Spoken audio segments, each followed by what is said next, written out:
El sonido de los grilletes resonó por el pasillo del juzgado de instrucción de Madrid como un sombrío presagio. Isadora Vargas, de 19 años, se tambaleó entre dos agentes de policía, su vestido raído aún manchado con sangre que no era la suya. El valor de la fianza había sido fijado en 50.000 euros, una fortuna inalcanzable para alguien que pernoctaba bajo los pasos subterráneos. Sala de audiencias número 7, el juez Ricardo Solís se ajustó las gafas de montura dorada que habían costado 3.000 euros. 42 procesos juzgados ese mes, 42 condenas. La eficiencia era su sello distintivo.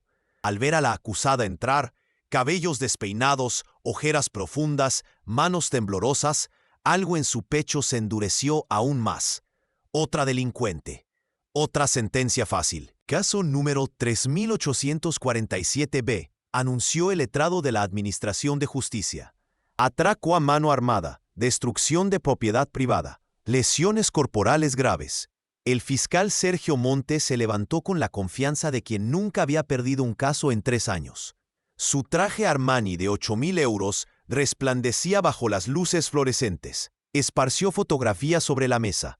El colmado destruido. Estanterías derribadas. Productos esparcidos por el suelo. Sangre formando un charco cerca de la caja. La herida en el brazo de Mateo Ferrer, de 28 años, hijo de la propietaria. Señoría, comenzó Montes, la voz cargada de indignación ensayada. Tenemos aquí otro caso claro de violencia urbana. La acusada fue encontrada empuñando un arma calibre 38. El establecimiento comercial de la señora Carmen Ferrer completamente destruido. Pérdida estimada en 30.000 euros. El hijo de la víctima, presente en el momento, sufrió una herida por arma de fuego. Isadora mantenía los ojos fijos en el suelo. Sus manos esposadas temblaban no por miedo, sino por algo más profundo. Una extenuación que provenía de años luchando contra un sistema que la había desechado a los 15 años, al cumplir la edad máxima en el hogar de acogida. La abogada de la defensa, Sofía Rivas, recién graduada y trabajando pro bono, se levantó dubitativa. Su blazer de 200 euros, comprado en rebajas, contrastaba brutalmente con el ambiente. Había intentado hablar con Isadora 3 veces. Las 3 veces la joven había permanecido en silencio. Señoría, mi cliente tiene un historial de vulnerabilidad social. Pasó la infancia en instituciones de acogida. Fue víctima del sistema. Doctora, interrumpió Ricardo con la impaciencia evidente. Un historial difícil no justifica los crímenes. Tenemos pruebas materiales, testigo ocular. La acusada fue sorprendida in fraganti. ¿Tiene usted algo concreto que presentar? Sofía tragó saliva. Miró a Isadora, quien finalmente levantó el rostro. Había algo en los ojos de la joven. No era desesperación. ¿Era expectativa? Me gustaría llamar al testigo de cargo, Mateo Ferrer. Mateo subió al estrado de los testigos con pasos calculados. Camisa polo Ralph Lauren. Reloj Tag Heuer en la muñeca. Describió con detalle cómo Isadora había irrumpido en el colmado, apuntado con el arma, exigido dinero. Cómo él intentó defender a su madre y fue herido de bala en el proceso. Es peligrosa, señoría. Una amenaza para la sociedad. Pero lo que nadie en aquella sala sabía era que la verdad estaba a punto de emerger de una forma absolutamente inesperada. Lo que acontecería en los próximos minutos no solo cambiaría el destino de Isadora, sino que sacudiría los cimientos de aquel tribunal. Y todo comenzaría con una simple afirmación que sonaría como el delirio de una mente desesperada. A los 6 años, en el hogar de acogida Santa Clara de Madrid, había descubierto una pequeña estantería empolvada en el sótano. Libros donados que nadie quería. Gramáticas antiguas, diccionarios amarillentos, novelas en lenguas extranjeras. Mientras otros niños jugaban, Isadora devoraba palabras. Francés a los 8 años, portugués a los 9, inglés, italiano, alemán.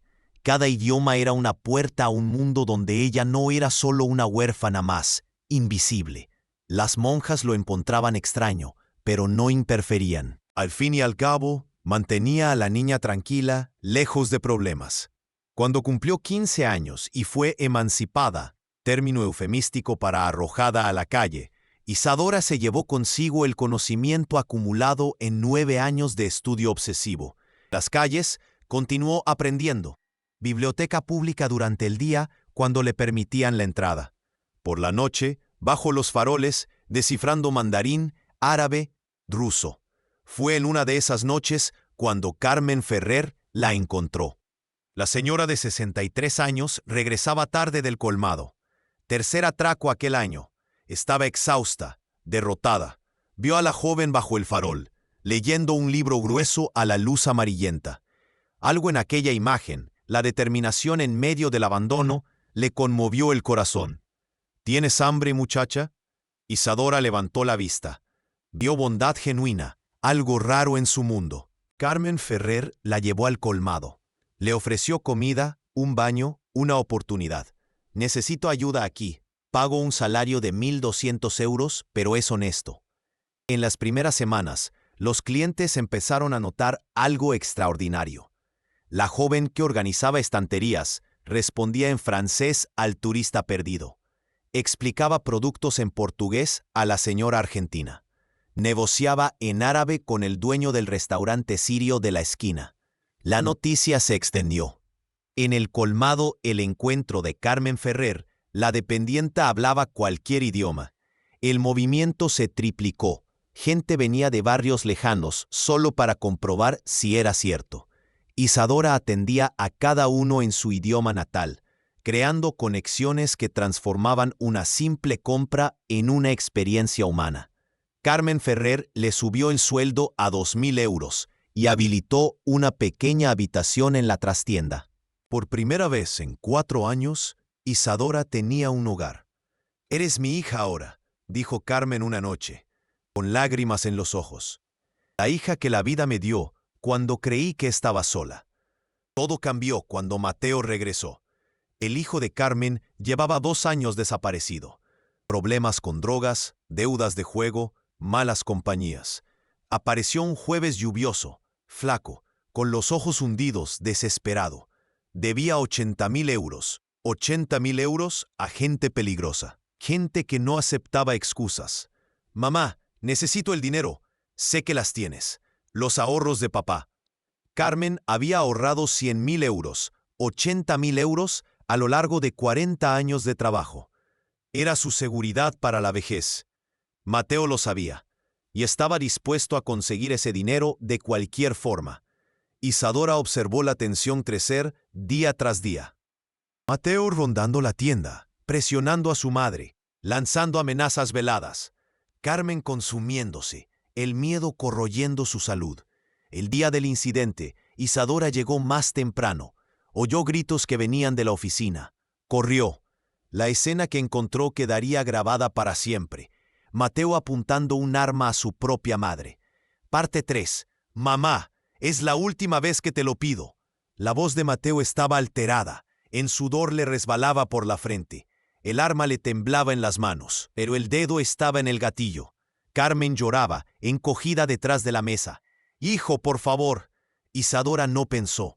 Cogió un pisapapeles de bronce de la estantería y se abalanzó. Mateo se giró en el último segundo. Hubo una lucha. El arma se disparó. La bala pasó zumbando, destrozando la ventana. Estanterías fueron derribadas en la confusión. Mateo intentó recuperar el arma. Isadora la pateó lejos. Él avanzó furioso, ella lo empujó. Él tropezó, el brazo se golpeó contra la esquina de la mesa, abriendo un corte profundo. «¡Zorra!», gritó, sujetándose la herida. «Vas a pagar por esto». El arma había deslizado cerca de la puerta. Isadora corrió, la cogió, apuntó a Mateo. «Sal de aquí, ahora mismo». Fue exactamente en ese momento cuando la policía llegó. Vecinos habían oído el disparo. Llamaron a emergencias. Los policías vieron solo el cuadro final. Isadora con el arma, Mateo sangrando, la tienda destruida, Carmen en estado de choque. «Fue ella», gritó Mateo inmediatamente. «Intentó asaltarnos. Me disparó». Carmen estaba paralizada. Su hijo la miraba con ojos que prometían venganza si ella lo contradecía. La gente peligrosa a la que él debía, si era arrestado, irían a por ella. El miedo habló más alto. Ella sintió en silencio cuando los policías preguntaron si confirmaba la versión. Isadora fue esposada sin resistir. No dijo una palabra, ni de camino a la comisaría, ni durante el interrogatorio, ni a la abogada. Guardó la verdad, esperando el momento justo. Ahora, en el juzgado, ese momento había llegado. El juez Ricardo Solís estaba listo para dictar sentencia. De 5 a 8 años por asalto a mano armada, más los agravantes. Un caso clásico, sin ambigüedades.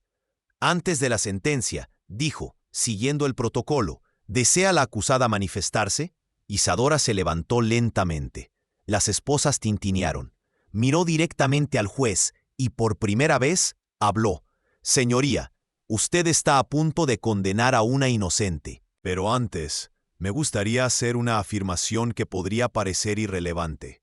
Hablo 10 idiomas con fluidez. Silencio duró 3 segundos. Entonces Ricardo Solís rió. Una risa seca despectiva. Señorita Vargas, delirios de grandeza no van a ayudar a su situación. No es delirio. Su voz era firme ahora. Y puedo probarlo ahora mismo. Sergio Montes rodó los ojos.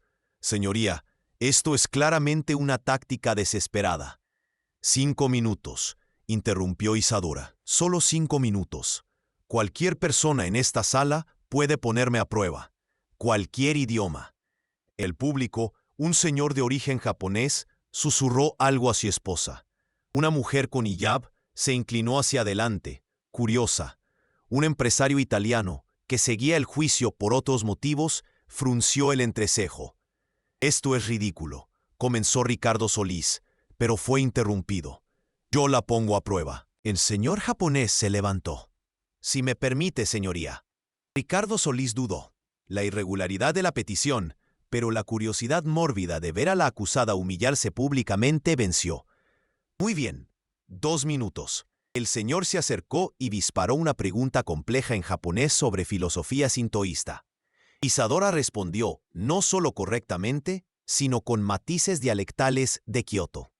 El hombre abrió los ojos de par en par. Hizo otra pregunta, esta vez sobre literatura clásica. La respuesta llegó aún más elaborada. El murmullo comenzó. La mujer con hijab se levantó, pidió permiso con un gesto, habló en árabe sobre poesía sufí. Isadora no solo respondió, sino que citó a Rumi en el original. El juzgado explotó en conversaciones paralelas. La gente se levantaba, ofreciéndose para poner la prueba. Un francés preguntó sobre Proust. Un alemán cuestionó sobre Goethe. Alguien habló ruso, otro intentó mandarín. Isadora respondía a todos, alternando entre idiomas con una naturalidad imposible, citando literatura, discutiendo matices culturales, incluso haciendo bromas que solo los nativos entenderían. La risa despectiva de Ricardo Solís había muerto en su garganta. El fiscal Sergio Montes estaba boquiabierto. Sofía Rivas contenía las lágrimas. En 15 minutos, 10 idiomas habían sido demostrados con maestría académica. ¿Cómo? Ricardo Solís finalmente logró articular. ¿Dónde aprendiste? Sola, señoría. En orfanatos, bibliotecas públicas, bajo farolas. Mientras su señoría me juzgaba por las apariencias, yo llevaba mundos enteros en la mente. Shakespeare y Cervantes, Goethe y Confucio, Dostoyevsky y Rumi. Todos viven aquí. Ella se tocó la frente, incluso cuando la sociedad me tiró a la basura. El silencio era absoluto ahora. ¿Por qué es esto relevante?, preguntó Ricardo Solís con la voz ronca. Porque si hubiera irrumpido en esa tienda para robar, ¿por qué Carmen Ferrer me mantendría empleada durante 3 meses? ¿Por qué los clientes vendrían de lejos solo para ser atendidos por mí? Transformé aquel pequeño colmado en un punto de encuentro cultural. Tenía un sueldo, un techo, alguien que me llamaba hija. ¿Por qué destruiría eso? Pero las pruebas muestran el final, no el principio. Mateo Ferrer debe 80.000 euros a traficantes. Verifiquen. Amenazó a su propia madre con esa arma. Yo intervine para salvarla. La destrucción ocurrió durante nuestra lucha. Tomé el arma para proteger a Carmen Ferrer. La policía llegó y vio solo el cuadro final. «Eso es mentira», gritó Mateo desde el público levantándose. «Entonces, ¿por qué Carmen Ferrer no está aquí?», preguntó Isadora con calma. «La supuesta víctima, dueña del establecimiento, ¿no ha venido al juicio de la persona que la asaltó?». Ricardo Solís frunció el ceño. Era verdad, extremadamente irregular. «Traigan a Carmen Ferrer inmediatamente», ordenó, «aunque sea bajo conducción forzosa». La espera duró 40 minutos. Cuando Carmen Ferrer entró, apoyada por policías, parecía haber envejecido 10 años. Sus ojos se encontraron con los de Isadora, y las lágrimas comenzaron a caer. «Señora Ferrer», Ricardo Solís usó el tono más grave. «Usted está bajo juramento. Mentir es un delito. Quiero la verdad. ¿Isadora Vargas intentó asaltarla?». El silencio se extendió. Mateo encaraba a su madre con ojos amenazantes. Carmen Ferrer miraba a Isadora, quien había arriesgado todo para salvarla, y ahora pagaba el precio. «No». La palabra salió como un suspiro. Isadora salvó mi vida». El tribunal estalló en murmullos. Mateo profirió un exabrupto en voz alta. Intentó abalanzarse sobre su madre, pero fue contenido. Carmen Ferrer se deshizo en sollozos, contándolo todo: las amenazas de su hijo, el dinero de los ahorros, el arma, cómo Isadora arriesgó su propia vida para protegerla. «Yo tenía miedo», lloraba ella, «miedo de él, miedo de los bandidos a quienes les debe. Pero no puedo más. No puedo ver a esta muchacha, que fue más hija para mí que mi propia sangre, pagar por su delito». Sergio Montes se levantó inmediatamente. «Señoría, ante los nuevos hechos, el Ministerio Fiscal retira todas las acusaciones contra Isadora Vargas y solicita la prisión inmediata de Mateo Ferrer por intento de homicidio, extorsión y falso testimonio». «Concedido». Ricardo Solís golpeó el mazo. «Mateo Ferrer, prisión provisional decretada. Isadora Vargas, absuelta de todas las acusaciones. Quítenle las esposas. Ahora». La audiencia aplaudió. Videos del juicio ya circulaban por las redes sociales. La chica que hablaba 10 idiomas se haría viral en cuestión de horas, pero Isadora aún no lo sabía. Carmen Ferrer se aproximó, titubeante. «Hija, perdóname, perdóname». Isadora la abrazó, pero algo se había roto entre ellas. El colmado era ahora un recuerdo doloroso. ¿Las calles la esperaban de nuevo? Los primeros reporteros ya comenzaban a aglomerarse. Micrófonos surgían por todas partes. ¿Cómo aprendió tantos idiomas? ¿Va a demandar al Estado? ¿Cuál es su mensaje para otros jóvenes en situación de calle? Isadora retrocedió, el pánico subiendo por su garganta. Después de años invisible, ser el centro de atención era aterrador. Fue entonces cuando una mano firme la apartó de la multitud. «Por aquí», dijo Javier, el asistente del juez Ricardo Solís, guiándola por una salida lateral. El doctor Ricardo Solís querría hablar en privado, sin toga, solo como persona. En la cafetería frente al juzgado, Ricardo Solís parecía más pequeño sin las vestiduras talares, más humano, más vulnerable también. Manos que habían sostenido el mazo para casi condenarla ahora temblaban levemente al remover el café. «¿Sabe cuántos casos juzgué este mes?», preguntó sin preámbulo. 42. ¿Sabe a cuántos acusados escuché realmente? A ninguno. Yo miraba expedientes, no a personas. Números, estadísticas, eficiencia». «¿Y ahora?», preguntó Isadora, genuinamente curiosa. «Ahora no consigo dejar de pensar en cuántas Isadoras envié a prisión. Cuántos talentos, cuántas historias. Cuántas injusticias validé en nombre de la productividad». El silencio se extendió entre ellos. Al otro lado de la ventana, la conmoción en el juzgado continuaba. Agentes de policía intentaban organizar la salida de Mateo Ferrer, ahora esposado, mientras Carmen Ferrer era auxiliada por asistentes sociales. «Hoy he aprendido una lección que debería haber aprendido hace mucho tiempo», continuó Ricardo Solís. «El sistema que represento Le hemos fallado desde su nacimiento. Hogar de acogida, calles, casi prisión. Y aún así, usted se educó, se mantuvo íntegra, salvó una vida. No tuve elección, respondió Isadora Vargas. Aprender era la única forma de mantenerme cuerda. Cada idioma era una prueba de que existía, de que valía algo, incluso cuando el mundo decía lo contrario. Quiero proponerle algo. Ricardo Solís se inclinó hacia adelante. Mi bufete particular necesita una traductora. Trabajo con casos internacionales, empresas multinacionales, acuerdos complejos. El salario inicial sería de 8.000 euros. 8.000 con posibilidad de crecimiento. Y lo que es más importante, le financiaría sus estudios universitarios. Filología, derecho, lo que eligiera. Isadora Vargas estudió su rostro. Veía culpa allí, pero también algo más. Determinación. Un hombre intentando arreglar lo que podía ser arreglado. ¿Por culpa? Por justicia. Y sí, por culpa también.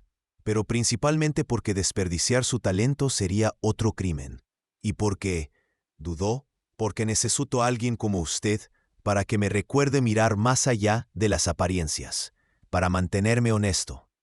8.000 euros, repitió Isadora Vargas. Era más dinero del que jamás había visto en su vida. ¿Y la universidad? Integral, libros, material, todo. Es lo mínimo que puedo hacer. 3 años después, la doctora Isadora Vargas se ajustó la toga antes de entrar en la sala del tribunal. A sus 22 años, era la intérprete jurada más joven del Tribunal Penal Internacional de La Haya. El caso del día involucraba a refugiados sirios, y ella sería la voz entre mundos, como siempre había sido. Su apartamento en La Haya era modesto, pero suyo. En las estanterías, libros en 15 idiomas ahora. No había dejado de aprender. En la mesa, una foto con Carmen Ferrer, tomada la Navidad anterior. El perdón llegó despacio, pero llegó. La señora vendió el colmado.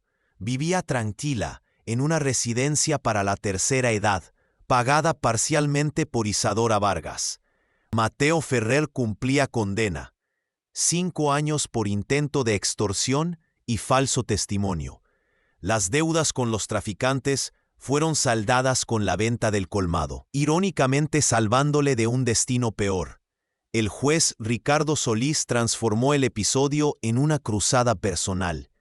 Creó el proyecto Segunda Lectura, revisando casos de acusados socialmente vulnerables. 18 condenas injustas fueron revertidas en el primer año. Mantenía contacto semanal con Isadora Vargas, una amistad improbable, nacida de la vergüenza y la redención. Sofía Rivas se convirtió en fiscal. Se especializó en casos de violencia doméstica y vulnerabilidad social. Isadora me enseñó que la verdad, a veces, viene disfrazada de imposibilidad, solía decir en sus ponencias. El video del juicio alcanzó los 50 millones de visualizaciones. Recibió invitaciones para conferencias, ofertas de empleo, propuestas para escribir libros. Isadora las rechazó casi todas. La fama no le interesaba, pero aceptó hablar en escuelas públicas y hogares de acogida, siempre con el mismo mensaje. El conocimiento es lo único que nadie puede arrebatarte, ni la pobreza, ni el abandono, ni las esposas. Cada palabra que aprendéis es un ladrillo en el puente para salir de donde estáis. Aquella mañana en La Haya, antes de entrar en el tribunal, Isadora recibió un mensaje. Era de una niña de 14 años, huérfana como ella lo había sido, que le decía haber empezado a estudiar francés después de escuchar su historia. Ya sé decir, je ne suis pas invisible. No soy invisible. Isadora sonrió, guardó el móvil. Entró en el Tribunal Internacional donde su voz construiría puentes entre culturas, idiomas y justicias. La niña que dormía bajo los pasos subterráneos ahora traducía tratados de paz. La que fue esposada por un crimen que no cometió ahora garantizaba que otros fueran escuchados en su propia lengua. Cada palabra que traducía era una pequeña revolución. Cada idioma, una puerta que se abría. Y en algún lugar, una niña huérfana conjugaba verbos en francés bajo la luz de un poste, soñando con sus propios puentes. La verdadera justicia, Isadora había aprendido, no solo viste toga y empuña martillo. A veces, habla en 10 idiomas y se niega a ser silenciada. A veces, sobrevive a lo peor que el mundo puede ofrecer. Y aún así, elige construir puentes donde otros levantaron muros. Y siempre, siempre recuerda que nadie es solo lo que aparenta ser.